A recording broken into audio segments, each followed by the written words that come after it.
One of the hardest things that I've experienced in life is settling in to unexpected chaos. When I was very young, my life was completely upended. Both my parents died within 2 years of each other. I was 5 years old when my mother had passed the second death there. And it created a deep, deep, deep insecurity within me of that life is very unpredictable. It's not safe. Chaos can come in and just snatch people away from you without warning. And it set a precedence in me of how to kind of anticipate life. And I was living in a completely different world than, especially people who were within my school of the human experience that we were having and the outlook that we had for the future. And mine was one with deep, deep, deep uncertainty and insecurity. And life, it just doesn't offer anybody a neat little script to follow. What it will hand us, inevitably, is some form of chaos. Whether that's suffering without explanation, trials without warning, pain without an apology. But what I've learned is the suffering isn't meaningless. In fact, it may be the most meaningful thing that you're going to face in your life. And crisis that we're living through isn't a detour, but it is the road itself. And so the question we have to ask sometimes is, what if the pain isn't a punishment, but it's preparation? And there are examples of unnecessary suffering. That's not what I'm talking about. But in this devotional, we're going to face the uncomfortable truth that life wounds us all, and yet in those wounds, we may discover who we truly are. I draw from voices like Nietzsche, Dostoevsky, Solzhenitsyn, Jung, Lewis, that these doors have kind of been opened up to me by other people who I listen to. And this isn't for abstraction or survival, but it's so you can walk forward, even when everything in you is screaming to give up, and there's kind of a nonsensicalness to the chaos, the trauma that you're facing. You can carry your suffering in a way that shapes not only your life, but the life that comes after you. Generations of people who are unseen. You can stop generational curses, things like generational poverty, things like domestic abuse. So the question isn't whether you're going to suffer or not in life. You will. The question is, what will you do with the pain that you're experiencing? The world is crazy. It always has been. War, famine, plague, deception, loss. These aren't interruptions to the story. They're a main narrative in the story. And crisis isn't a glitch in the matrix. It's part of the matrix. And you were born into it. You don't get to choose the time that you live in or the weight that you're handed. You only choose how you carry it. And in this time, this age of deep uncertainty, everything is a fog. Your eyes can be fooled, your ears can be manipulated, videos are lies, audio can be lying, even your own heart lies. Often people will say, trust your feelings, follow your heart. The scripture says the heart is deceitful above all things. Sometimes it'll teach you to forsake things for pleasure. Other times, it'll put the weight of false condemnation on you. And still, you're expected to stand. Not because it's easy, but because it's right. Your pain, people will acknowledge it. Maybe. But when it's time to carry weight, to show up, to build something that matters, they expect you to function, limping or not. Maybe you started 200 meters behind everybody else from the starting line in life. Maybe your family has been behind for generations, but no one's going to slow down for you. That's harsh, but it's also freeing, because it means the question is no longer, will they notice my pain, but rather, what will I do with it?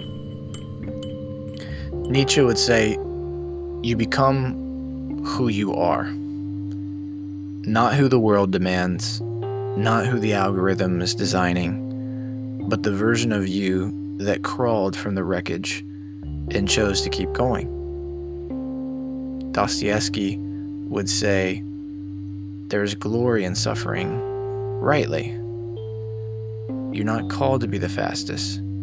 You're called to be faithful, to love, even when unloved, to forgive, even when unseen, and to live your story and live it like it matters, even if the world forgets your name. Jung would warn us, do not run from your shadow, because the shadow you avoid becomes the demon your children inherit. Solzhenitsyn would demand truth. In an empire of lies, he'd say this, let the lie come into the world, but not through you. And Lewis, he would whisper of grace. He'd say, pain is God's megaphone to rouse a deaf world. Maybe your suffering isn't punishment. Maybe it's preparation. The world does not revolve around your trauma. It never will. But that doesn't mean you're powerless. You were born into conflict. And while others may chase comfort or collapse into their despair, you can walk another path, a path of sacrifice, of perseverance, of truth.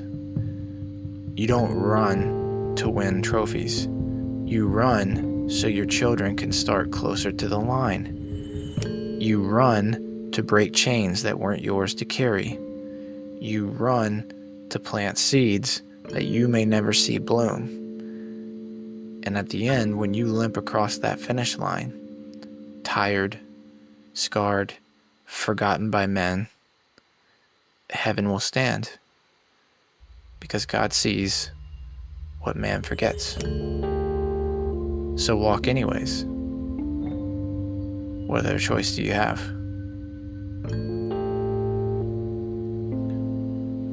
I'll leave you with these 3 questions. What if the part of your suffering you've called punishment is actually the threshold of your becoming? What truth have you kept buried, not because it's hidden, but because you fear who you become if you faced it?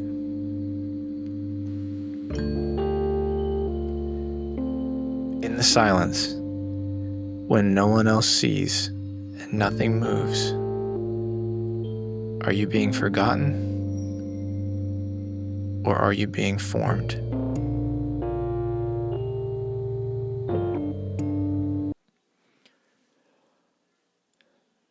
If you're still standing, even barely, even if it's a Mortal Kombat fatality kind of stance where you're wobbling, getting ready to be finished by the life you're experiencing, you've already begun. The burden that you carry in this life is real. It's heavy. And it may not go away tomorrow. But the call is not to collapse beneath it. It's to stand up, to shoulder it, to walk forward and attach the right meaning to it. And that's the paradox, that your suffering can break you or it can shape you into something solid, something dangerous to darkness. So take heart. You're not meant to carry that all by yourself. Christ didn't say, avoid the burden. He said, come to me, all who are weary and heavy laden, and I will give you rest. That's not a sentiment. It's a lifeline. There is rest, but it's not found in escape. It's found in surrender. There's grace not just to endure it, but to be transformed by it. And some wounds will be healed in this life, and others will become the very places where God meets us most intimately. And sometimes the healing doesn't come all at once. We want that. We want just a quick fix. But sometimes it comes like links of a chain being unwrapped, one at a time, slowly, painfully, and purposefully. It would be like you're standing there and you have chains from the top of your shoulders to your feet, and you're on a spool, and God is pulling the chains off. And as you come around, you're facing the trauma or the problem all over again. You're like, why am I facing this again? But each time that you spin, you're getting one chain link lighter, coming out of it. And so you spin through some pain and the same weakness, and you're wondering, why hasn't it gone away? But you're not where you were. You're one chain link lighter, and that's not a failure. That's sanctification. That is God working with you, not in spite of you. John Carpenter once put it well. He said, look at the world and you will see the horror, the cruelty, and then somehow still you find the beauty. And that's the real miracle. And it is. To see clearly and still choose love, still choose hope, still walk forward. You're not in your past. You're not your pain. You are what you do with it.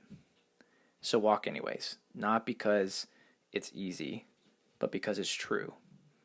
And because truth is the only thing that can carry you through. I hope that you were encouraged by this and you found another small piece of the puzzle in how to orientate yourself and navigate the human experience that we call life.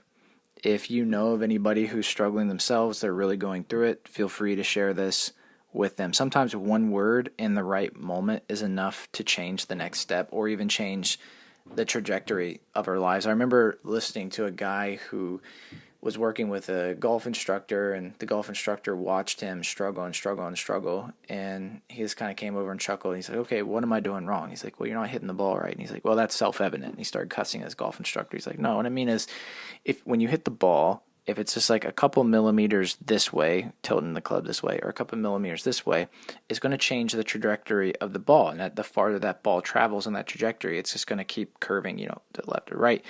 And so he gave him some pointers, and then he became more consistent. And so for us, like when we're, going to share something with somebody, sometimes it's hard to quantify what's going to be the actual impact of this. Like, is it even worth it? Like, what are they going to think? And we hear it often, talk is cheap, and people want to see actions. And there's merit to that. But Scripture tells us that the power of life and death is in the tongue. And when Jesus is coming in Revelations, it's actually a two-edged sword coming out of his mouth, not being wielded by his hands. Out of the abundance of the heart, the mouth speaks. When God spoke and light came into being. So we don't want to discredit the merit of words. And so all I'm saying with that is being able to pour into people, be an encouragement, edify, uplift them. So if you feel like this would resonate with somebody or be something they need, don't hesitate to pass it on. Until next time, take care.